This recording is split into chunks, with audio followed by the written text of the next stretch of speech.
Vijana kutoka kaunti ya Lamu na ambao wapo katika vyuo mbalimbali kutoka chuo kikuu cha Mount Kenya pamoja na kile cha Kenyatta leo hii wamekongamana jijini Nairobi, lengo lao likiwa kumshukuru mwaniaji wa mwakilishi wa kina mama Mheshimiwa Margaret Mwangi kwa kuwatakia heri njema ya Pasaka.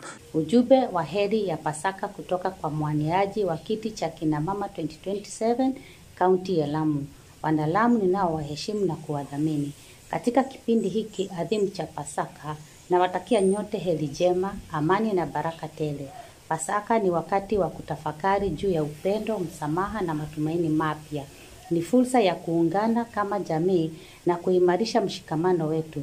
Nikiwa mwaniaji wa nafasi ya mwakilishi wa kina mama kaunti ya Lamu, natambua na kudhamini juhudi zenu wana Lamu wote katika kujenga kaunti yetu. Na waahidi kuwa sauti yenu haitapotea. Tutaijenga Lamu mpya kwa ushirikiano, maono na nguvu yenu nyote. Tuchukue Pasaka hii kama nafasi ya kuleta mabadiliko chanya, kuishi kwa maadili mema na kushikamana kwa ajili ya maendeleo ya jamii yetu. Heri ya Pasaka, Lamu yetu, fahari yetu. Ni mimi mwenzenu Margaret Mwangi, mwaniaji wa kiti cha kina mama 2027 kaunti ya Lamu.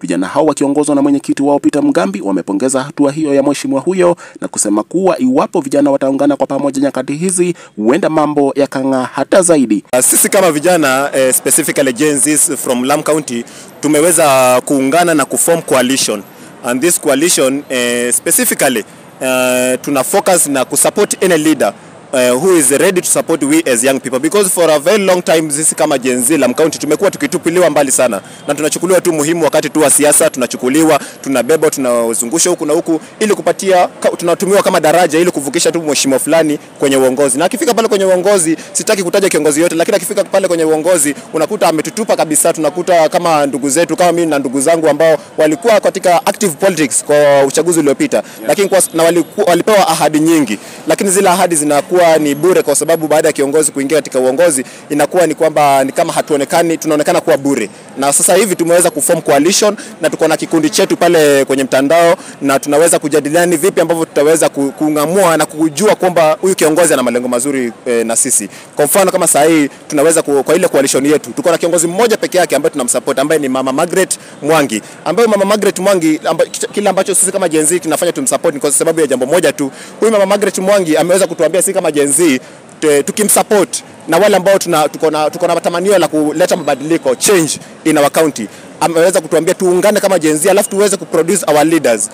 Mimi kama sasa ndiye chairperson wa hiyo coalition, to form coalition ikiwa strong, to produce our leaders, several of them, tuende tukuje na our lawyer to sign a memorandum, and that's the why tunamsupport. Kwa sababu ukiangalia viongozi wengi hakuna mali mnaandikiana, mnaambiana tukikusupport utaweza kutufanyia 1 2 3, anatuambia tu bure. Na ndio maana ikifika akiingia kwa uongozi inakuwa hakuna chochote ambacho tunaweza kuclaim tuseme tu kwamba tulimsupport, so tufanyie hivi na hivi. That's why tuna support Mama Margaret Mwangi kwa sasa, na tumeshukuru sana kwa sababu hata wakati amekuwa amekutana na sisi kwenye mtandao dakika chache zilizopita, ameweza kujitokeza na kututakia Pasaka njema. Hakuna kiongozi mwingine hata kwa mtandao tumeona akiweza kutuwishi sisi specifically kama Gen Z kututakia Pasaka njema. Hii ni kumaanisha huyu kiongozi hata kama saa hii anafanya hivyo na hajaingia kwenye uongozi, ni kumaanisha akiingia kwenye uongozi atakuwa ni mwenye kutegemewa na vijana na ataleta mabadiliko kwenye vijana. Lakini yeye kila ambacho ako nacho ni moja. First of all, politics of integrity.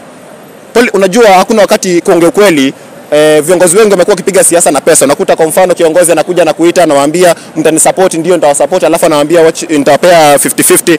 Huyo kiongozi akiingia pale kwenye uongozi hakuna wakati tutategemea tusaidie na ametupatia pesa tayari. Sasa huyu kiongozi hajaweza kutupatia ahadi, ametuambia kwa kama mnataka change in our county, I'm ready to support you as young people, I'm ready to support you as Gen Z, and when you sign a memorandum, this memorandum will be this.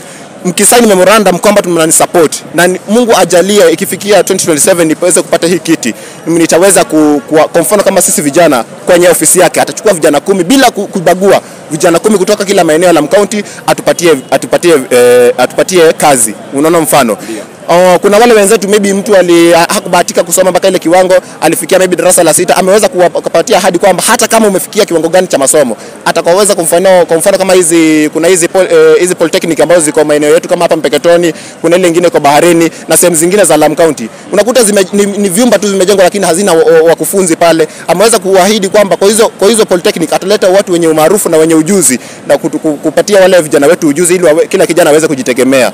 Jambo lingine ameweza kwa mfano kama saa hii ameweza kuweka ahadi kwamba hata kabla hajachaguliwa ako na projects zake zenye anataka kuleta Lamu County. Kwa mfano kuna partnership ambao ako nao na marafiki zake ambao watakuwa wanaleta maendeleo kwenye kaunti yetu kabla hajachaguliwa hapo, ambao kuna kiwanda kinakuja cha kununua cha matunda kama machungwa, maembe, na hapo kwenye hiyo kiwanda tayari ameshaweka ahadi kwamba ataweza kuajiri vijana. Na hii saa hii tunazozungumza, huyo si kiongozi ambaye ako katika mamlaka, ni mtu tu ambaye anafanya shughuli zake, lakini ako na uhuruma na watoto wake, manake ni kama mzazi wetu ule. Na sasa ndio maana tunasema si kama Gen Z, ule mama tuko radhi tukufe na yeye aingie pale kwenye uongozi ndio aweze kutushikilia. Na kwa kuwa hakuna kichwa bila shingo, ni hapo ambapo naibu mwenyekiti wa kikundi hicho cha vijana Bwana Makmoni Muyawa aligusia baadhi ya changamoto wanazopitia kama vijana. Na tunashukuru kwa sababu ameweza kutuishi Pasaka njema, na pia sisi tunamuishi Pasaka njema malipote alipo kama comrade, na tunashukuru sana kwa hilo jambo. Changamoto ya kwanza ni ukosefu wa ajira. Changamoto ya pili, viongozi wanapoingia na mambo ya basari, kisemekana zinatolewa, sisi wanafunzi wa chuo kikuu tunakosa.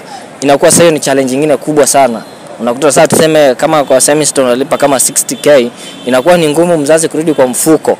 Changamoto nyingine pia ni vijana, mtu amesoma lakini kazi yenyewe anaweza fanya tu ni boda boda. Although sio mbaya, lakini wacha cheti chake kimtetee, na kazi zipo kwa serikali, na imekuwa ukitaka kupata kazi mpaka uhongane ama upitie mlango ya nyuma. So unakuta una work extra mile na mheshimiwa fulani ukijua kabisa huyu anaweza nisaidia, akiingia anaingia, akishaingia hakuna kitu anafaidisha. So unampigia simu ampatani, kazi hakupei.